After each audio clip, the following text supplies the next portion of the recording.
Bonsoir à toutes et à tous. Dans 15 minutes, c'est dans l'air avec Caroline Roux, une émission consacrée ce soir au confinement de près d'un tiers de la planète. Près de 3 milliards de personnes. Toutes les grandes puissances s'y sont mises et vivent au ralenti. Alors quel sera l'impact sur l'économie mondiale? La Chine, elle, sort petit à petit de son confinement. Caroline Roux et ses invités répondent à toutes vos questions. C'est dans l'air, c'est dans un quart d'heure, mais tout de suite, c'est-à-dire.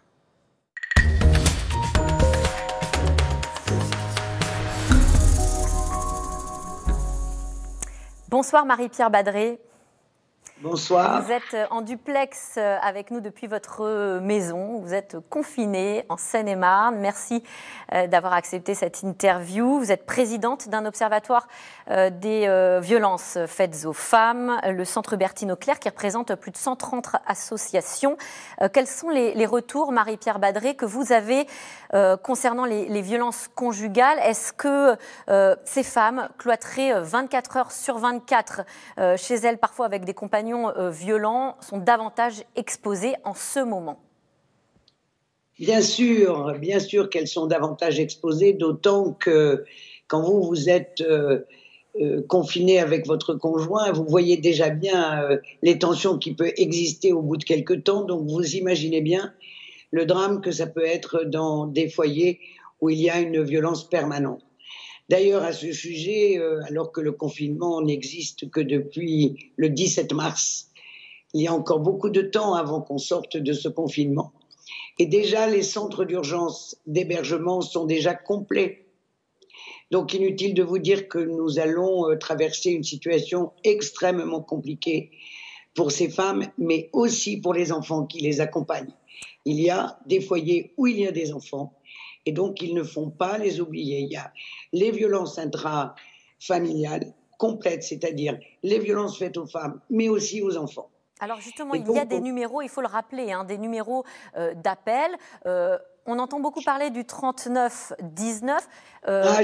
Pour autant, il y a eu beaucoup moins d'appels ces derniers temps. Ça ne veut pas du tout dire, 3 fois moins d'appels, ça ne veut pas du tout dire qu'il y a moins de violence, il faut le rappeler. Bien au contraire, c'est parce qu'elles n'ont pas la possibilité d'appeler.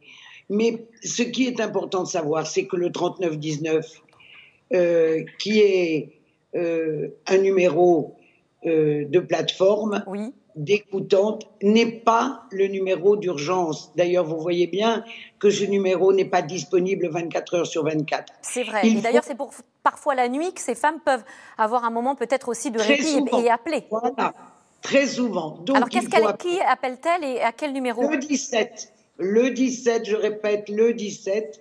Et si elles ne peuvent pas appeler parce que le conjoint est trop proche d'elles, elles font un SMS, le 114. Voilà les 2 numéros impérativement à savoir par cœur pour pouvoir appeler ou envoyer un SMS en cas de difficulté. Alors, l'exemple de la Chine, qui a un peu d'avance sur nous en termes de confinement et aussi de toutes les répercussions, n'est pas très rassurant du tout, puisque les associations disent que le nombre de violences a doublé pendant la quarantaine. Est-ce qu'en France, nous, pour tenter d'éviter cela, on peut aussi, en tant que citoyen, agir en tant que proche, en tant que voisin, être peut-être encore plus attentif que d'habitude? Tout à fait. Et il faut arrêter le discours de la voisine qui ferait de la délation ou de voisins qui feraient de la délation. Quand on est effectivement proche d'un foyer où nous entendons plusieurs fois effectivement des cris, des violences, il ne faut pas hésiter à appeler le 17 ou envoyer un texto, le 114. C'est de notre responsabilité solidaire des uns et des autres. On ne peut pas, alors que le confinement ne fait que démarrer et que nous sommes déjà dans une situation critique, nous ne pouvons pas ne pas agir. Vous dites que ces femmes, elles se retrouvent dans la rue, elles tapent à la porte des centres d'hébergement qui sont eux-mêmes déjà très complets. Est-ce que ça veut dire que les associations sont toujours ouvertes, qu'elles peuvent toujours frapper aux portes? Parce qu'on entend beaucoup parler de télétravail. Tout à fait. D'abord, il y a les centres d'hébergement et les centres d'écoute. Tous les centres d'écoute sont opérationnels, tous les centres d'hébergement sont opérationnels. Surtout, il faut bien savoir que le confinement n'a pas arrêté n'a pas fait arrêter les associations qui reçoivent ces demandes et ces coups de téléphone. Donc ça, il faut qu'elles aient l'assurance de trouver quelqu'un au bout du fil, qu'elles appellent le 3919, qu'elles appellent le 17 ou qu'elles envoient un SMS.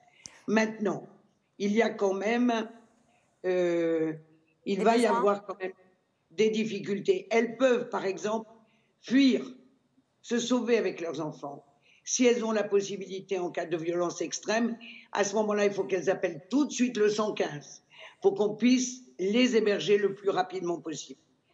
Mais ce que nous voyons bien, c'est que, compte tenu des difficultés que nous allons rencontrer, de plus en plus grandes, il faudrait faire comme en Espagne. Il faut établir... Que fait l'Espagne, justement? Et on rappelle que c'est un pays pionnier dans la lutte contre les violences faites aux femmes. Évidemment, contre les violences faites aux femmes. Ils ont mis en place un dispositif d'urgence en ce moment, spécialement pendant le confinement. Tout à fait. Et d'ailleurs, la présidente de la région Île-de-France va convoquer demain ou après-demain une conférence vidéo avec toutes les associations pour répertorier leurs besoins et proposer que l'État puisse mettre à disposition un numéro de téléphone, parce qu'il existe actuellement un chat. Alors le chat du ministère de l'Intérieur, il faut savoir que c'est plus facile pour une femme d'être sur un chat que d'appeler un numéro. Donc ce numéro, ce chat du ministère de l'Intérieur... Arrêtonslesviolences.gouv.fr, c'est ça? C'est ça. Arrêtonslesviolences.gouv.fr pourrait tout à fait, fonctionne 24 heures sur 24, 7 jours sur 7. Et nous proposons que ce numéro de téléphone puisse géolocaliser le téléphone de la personne, du chat qu'elle envoie. Parce que la difficulté, c'est qu'elle va bien chatter, mais il faut par derrière que la police puisse suivre. Et en Espagne, ils ont mis un numéro spécial avec géolocalisation des portables.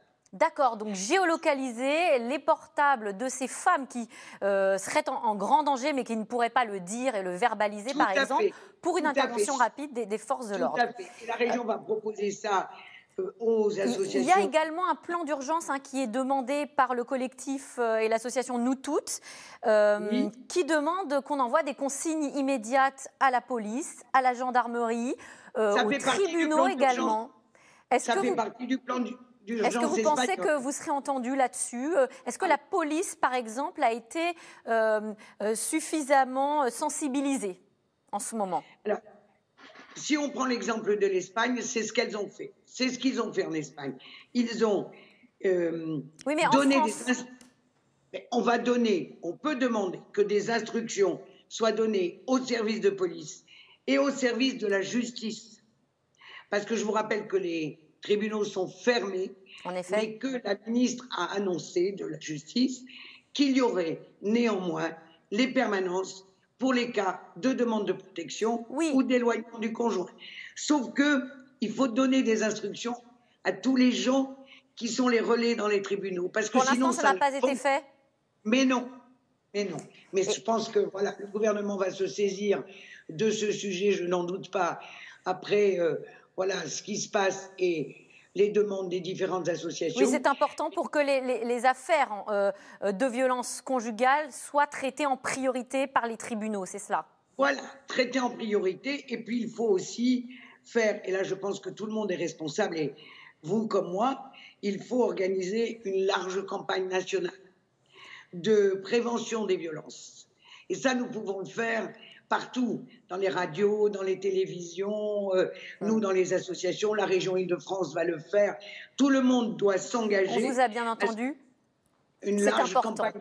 Et c'est ce qu'on est en train de faire aujourd'hui, exactement. C'est parfait. Voilà. J'ai une dernière question, Marie-Pierre Badré. La Fondation des femmes, aujourd'hui, lance un appel à une collecte d'urgence, notamment auprès des entreprises. Alors, qu'est-ce qui est le plus urgent? Très rapidement, quels sont les besoins prioritaires qu'on peut demander aux entreprises? Les besoins prioritaires, les centres d'hébergement. Je prends les centres d'hébergement. Il n'y a pas de gants, pas de gel, pas de masque. Les centres d'hébergement. Donc voilà à quoi peuvent servir les moyens qui seront alloués à la Fondation des femmes. Nous allons le réclamer à la région. Parce que ce n'est pas possible que dans les centres d'hébergement, les résidentes et les accueillantes ne soient pas protégées. Eh bien, c'est entendu. C'est urgent de les protéger. Merci Marie-Pierre Badré, merci beaucoup pour ces demandes, ce témoignage. Et on vous a entendu, des masques, des gels, des gants pour les centres d'urgence et d'hébergement.